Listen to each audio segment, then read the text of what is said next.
Hey folks, we're currently out for a walk. As you can see behind me, with the sun. It's about 8 o'clock in the morning. So Eowyn got up this morning. I'm feeling like crap. She's feeling like crap. We're both choked with a cold. Um, but we left her buggy by the door last night, folded up next to the wall. So she gets up this morning. One of the first things she sees is her buggy. She goes to her buggy, indicates that she wants to go out.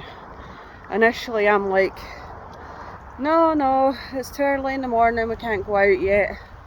And then obviously I'm trying to remind myself to be responsive to what she wants and what she needs, and she's obviously indicating that she wants to go out. Now that's not to say that any time that she indicates that she wants something that we should automatically give into it, but on the other hand I was thinking, well, is it just me thinking it's too early in the morning to go out? Like the other two, my oldest isn't even out of bed yet. At the time my husband wasn't out of bed yet. My son was up doing his sort of thing. So I'm like, right, well, essentially we can. There's no reason why we couldn't, leave and go outside for a walk. She's not even had breakfast yet because, as I said, we're both feeling like crap, and she decided that she didn't want to have her Weetabix this morning, which is a bit higgledy-piggledy because I stick her lactulose in her Weetabix, because trying to get a syringe of medicine into that child is very, very difficult, to say the least. Yeah, there's a lot of brambles going around, Liz. It's quite a bit late in the year, but there's still quite a few of them going around. So, as I was saying, we forgot to put her buggy in the cupboard last night. So obviously if we put her buggy in the cupboard last night, this probably wouldn't have happened because she wouldn't have seen it in the hall, etc, etc. So now we are out for a walk in the middle of the morning. Like she has had one of her little coconut biscuits, which are quite healthy. It's just a vegan coconut thing. So she has had one of those this morning. She has had some juice. Depending on how she goes later, we'll probably have to give her some medicine. But if how I'm feeling is anything to go by, last week, it explains a lot of her behaviour from last week, because last week she was not sleeping at all, and going on experience, Nathan's behaviour always goes to crap right before he gets sick. So I was saying that to my husband, is do you think she is sort of doing that? Her sleep pattern was off, she wasn't sleeping. Obviously she was being a lot more difficult, argumentative, etc. Not eating as much as usual, that sort of thing. Typical kid stuff when they're feeling like crap. And also we had the added thing is she's being transitioned into nursery. So now I'm just wondering whether this is all going to clear up. Hers seems to be on the tail end, which is great because mine just came out sort of yesterday. And after she went to bed last night, I'm just lying on the couch watching car dash cam videos, because that's my thing. I like UK dash cams. There's a shout out to you. Check them out on YouTube if you fancy some car dash cam shenanigans. But anyway, this is not an ad. That's just my sort of go-to comfort thing at the minute. I don't know if anyone else is as weird as me and likes that sort of thing. It's got to be some people out there because they've got over 100,000 subscribers. But anyway, I digress.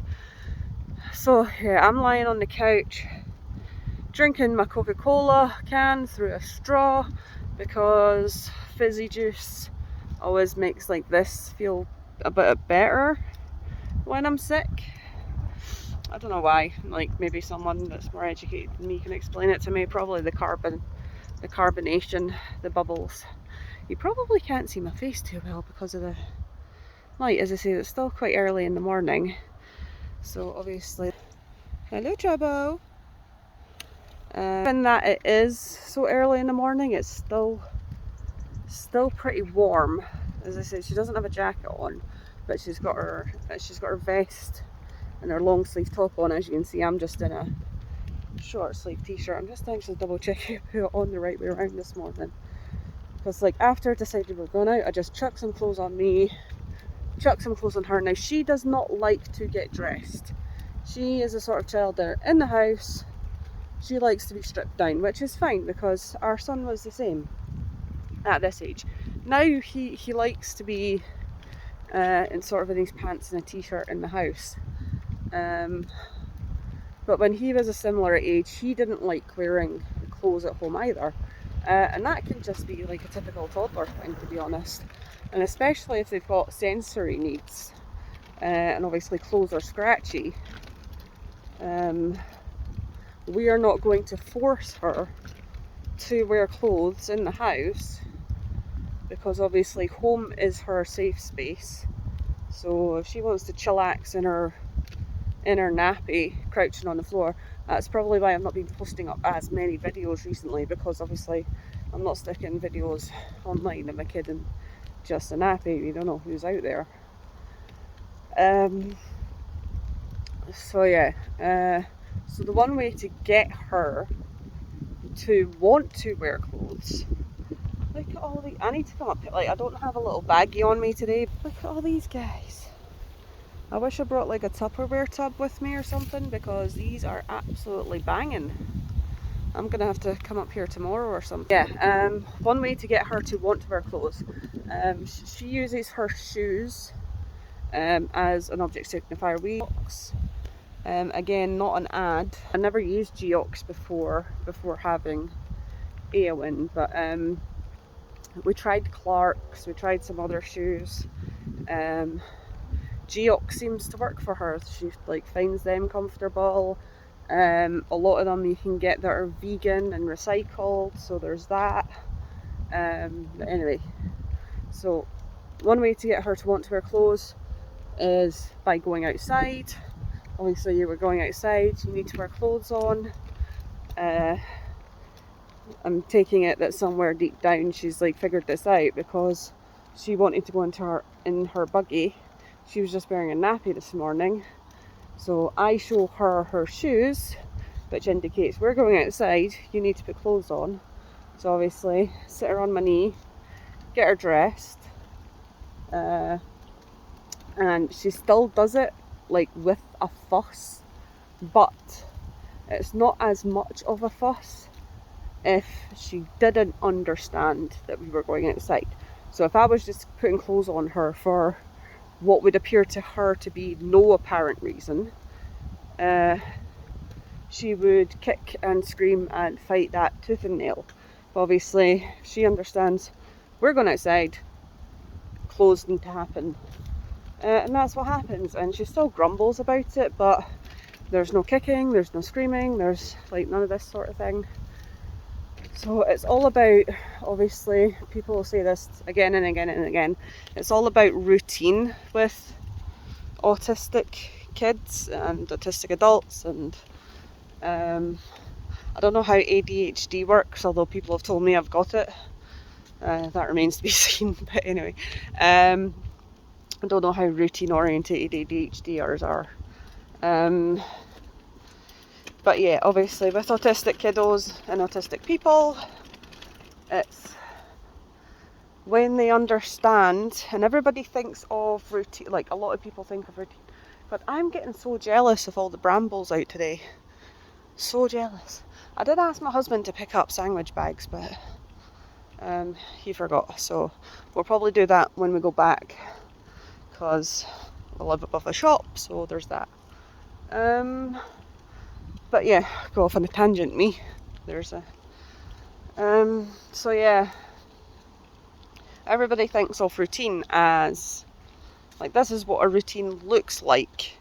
You get up in the morning, you brush your teeth, comb your hair, wash your face, or any combination of above. have your breakfast, get dressed, go to work, school, etc. But when you break it down, like all of us, like, damn, look at it. I need to stop talking about brambles. Like, when you break it down, because, like, obviously, most fundamental level, when you're a person that doesn't understand verbal communication, you know, how would you instill in that person, or how would you make them comprehend that we are transitioning from being inside to being outside? And obviously the way that she understands the transition from being inside to being outside, and, you know, from running around in her nappy to having to put clothes on. There's a little puppy dog. Hello, little puppy dog. To having to put clothes on is that she sees her shoes. She associates her shoes with the outside world, and she likes being outside. So obviously that is a positive experience for her. I show her shoes. She gets happy because she knows she's going to go outside, in whatever aspect that looks like, whether we're going on a trip somewhere, whether we're just going on a walk, whether we're going to the doctor's or something, all of the above. And on the other end of that, there is also obviously negative signifiers, such as medicinal syringes that kids use for medicine, like if you're giving them Calpol, I think it's Tylenol in the US, or like ibuprofen, or any sort of medication that you're giving a child that requires them to use a medicinal syringe, because trying to get it in their face with a spoon is ridiculous. Medicinal syringes to her would be an example of a negative signifier, because she hates, with a passion, a vigorous loathing passion, she hates getting medicine. So obviously, hence why I have to hide her lactulose in her Weetabix in the morning that she clearly did not eat today. So I'm gonna have to find another way around that. But obviously, if she's feeling like crap, she doesn't want to eat, which means it's going to be more difficult to get the medicine that she does need into her. Like, she has been constipated since birth. So there's a little TMI information for you. God, we're all over the place today, yeah. So yeah, she's been like that since birth, and was in her Weetabix in the morning. I give her a Weetabix mixed with her soya milk. That goes in the microwave for 30 seconds. Then I add in some Alpro yogurt, some flaxseed, and some ground almonds, and her lactulose. And that's what she has for breakfast every morning. So obviously that is what she's used to. Some days we will have the occasional, oh, look at this pretty flower. Yes, a flower is a dandelion. See what's this? What's that? Oh, it might blow away in the wind. What's that? Oh, no, it's on the floor. Okay. That's kidding, I want it anyway. So, obviously, sometimes she will have something like Wheatos or, you know, something else for breakfast. And they have the option at her nursery to get breakfast there in the morning, but obviously because I make her breakfast to help her digestive system, I always give her breakfast at home. Whether or not she has extra breakfast at nursery, that'll be up to her. If she feels hungry enough when she's at nursery to indicate that she wants more food, that will always be accommodated. So that's fine. But yeah, she's been feeling sick. I feel sick. She's been having a difficult time getting settled into the nursery, whether that's because of the transition null aspect of settling into nursery, or whether that's because of the fact that she has been under the weather. Like, we're not quite sure of at the moment, but we're hoping when she's feeling better, the transition will go more smoothly, because as of yet she is not currently in for her full hours at nursery yet. We're still on about an hour and a half. So, and last time she basically slept the whole time after being told off for throwing things around, which you can't do it because she's in a 0 to 2 room. Obviously there's young babies there, and you can't just go chucking stuff about willy-nilly, which is one of the reasons I agreed to let her start nursery this early, because typically a child in the UK will start nursery at 3. There is a good time to be 2 placement, which she will be getting, which means that she will be able to start technically nursery from 2. And on top of that, obviously she's currently at a ASN nursery, which supports families and carers and parents, either because they need the support socially via social services, or because in our situation of the disability aspect. So by having her start this early, I'm hoping that by the time she does start preschool, she will then be able to manage more on the same sort of level as her peers with the routine, because it is going to take her longer to figure all of that out. I'm just going to turn the camera around because look at that. I do need to do the kids' photos again this year. I always do the kids' photos before their birthdays every year, and obviously her birthday is on the 5th of November, which is quite an important day in, well, not important, but it's quite a fun day in Scotland, because I don't know if you guys all know, oh, there's some conkers down here. Rabbie Burns, not Rabbie, wrong Scottish dude. I got some conkers, that's a good one. Like remember the 5th of November, the gunpowder treason and plot. Oh, there's a good one there. These would be good to take home for sorting out, so let's grab a few of those. It's bonfire night, so when like a Scottish dude tried to blow up Parliament, we celebrate that here in Scotland, because, you know, Scottish people versus English people has been going on since time memorial. Hello, Trouble. Are you upset because Mummy stopped walking? Let's get you some juice. Here we go. Can I have your dodo? Can we put your dodo down? Here's your juice. Here's your juice. Like, Mummy, I don't want juice. I want my dodo.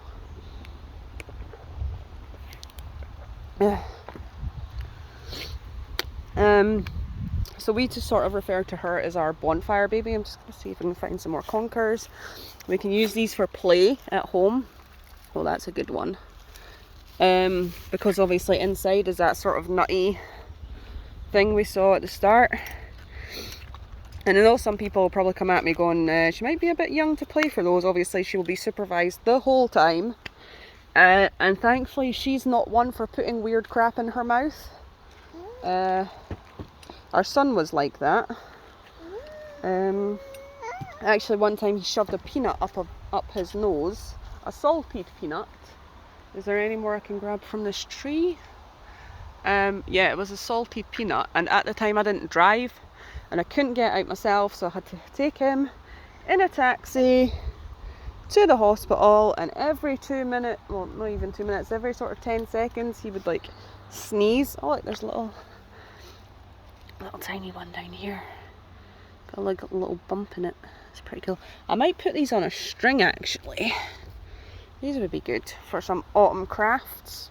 So if you've got any sort of conker trees near you, they're stabbing me.